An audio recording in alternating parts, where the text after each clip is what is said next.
Hello everyone, welcome back to our channel. इस video में हम प्रैक्टिस करेंगे एचपीपीएससी पेपर 1 के हिंदी के पोर्शन को।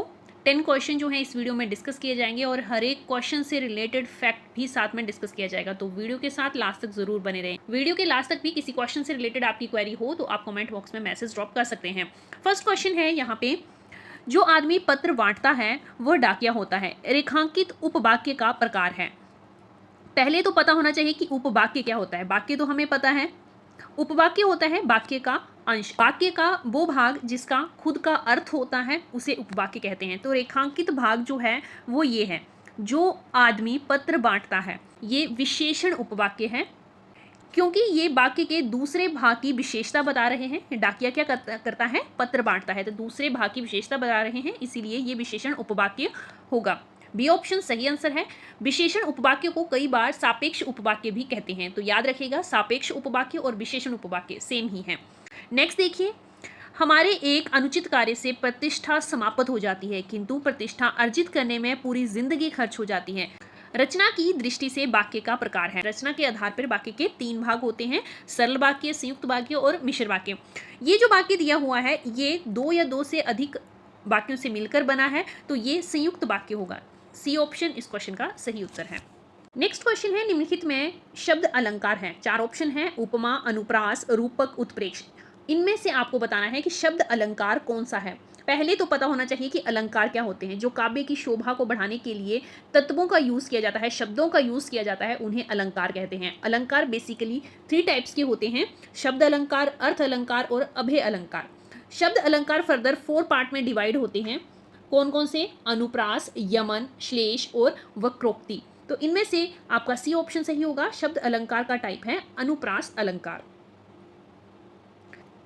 नेक्स्ट क्वेश्चन है, कुछ योजनाएं दुर्भाग्यवश कार्यान्वित नहीं हो पाती। रेखांकित पद है। रेखांकित पद है यहाँ पे कुछ। इन 4 ऑप्शंस में से आपको बताना है कि सही ऑप्शन कौन सा है। कुछ जो है वो किस प्रकार का विशेषण इस वाक्य में यूज हुआ है। जो शब्द विशेषण की विशेषता बताते हैं उन्हें प्रविशेषण कहते हैं। गुणवाचक विशेषण विशेषण का एक प्रकार है जिसमें किसी व्यक्ति या वस्तु के आकार, रंग, गुण आदि के बारे में बताया जाता है। अनिश्चित परिमाणवाचक। परिमाणवाचक तब यूज किया जाता है जब नाप तोल की चीजें वाक्य में आए, तब परिमाणवाचक विशेषण होता है। बट यहाँ पे नाप तोल की चीजें नहीं हैं, तो यहाँ पे अनिश्चित संख्यावाचक विशेषण होगा। डी ऑप्शन सही उत्तर है। दोनों में कंफ्यूजन होती है, अनिश्चित परिमाणवाचक में और अनिश्चित संख्यावाचक में। दोनों में कंफ्यूजन हो सकती है, दोनों के उदाहरण जो हैं वो सेम होते हैं, बट परिमाणवाचक में आपने एक की पॉइंट याद करके रखना है, परिमाणवाचक तभी होगा जब नाप तोल की चीजें आएंगी।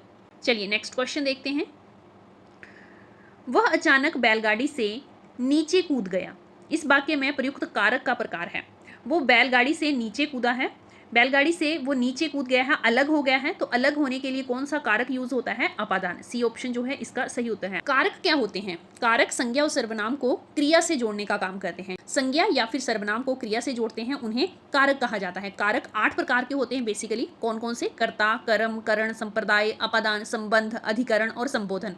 डिटेल में अगर आपको वीडियो चाहिए तो कमेंट बॉक्स में जरूर बताइएगा। अभी सिर्फ इस वाक्य के बारे में डिस्कस करेंगे, क्योंकि यहाँ पे कोई चीज अलग हुई है। वो बैलगाड़ी से नीचे कूदा है, बैलगाड़ी से किसी व्यक्ति की बात हो रही है, तो बैलगाड़ी से वो व्यक्ति जो है वो अलग हो गया है। अलग होने के भाव से शब्द आए से, तो अपादान कारक होता है।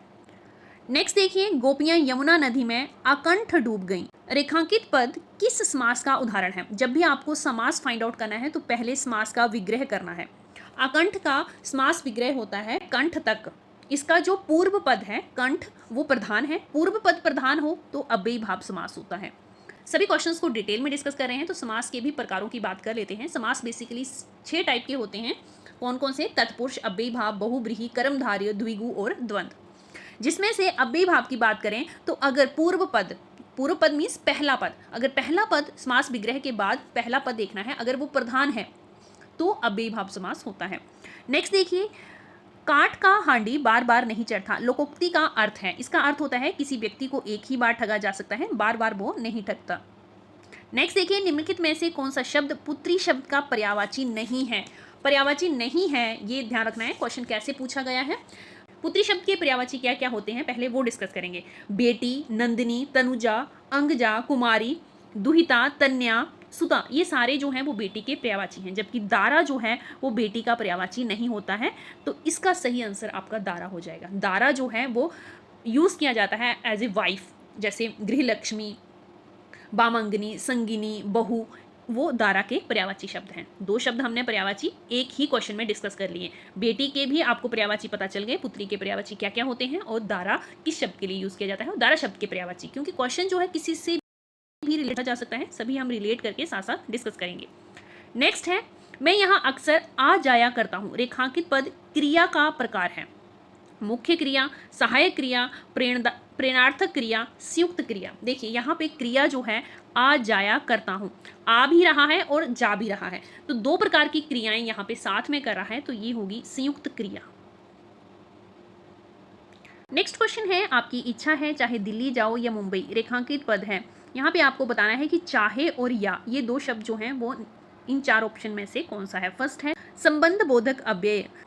ये वो शब्द होते हैं जो संज्ञा का वाक्य के दूसरे शब्दों के साथ संबंध बनाते हैं। ये ऑप्शन तो कैंसिल हो गया क्योंकि यहाँ ऐसा इस सेंटेंस में कुछ नहीं है।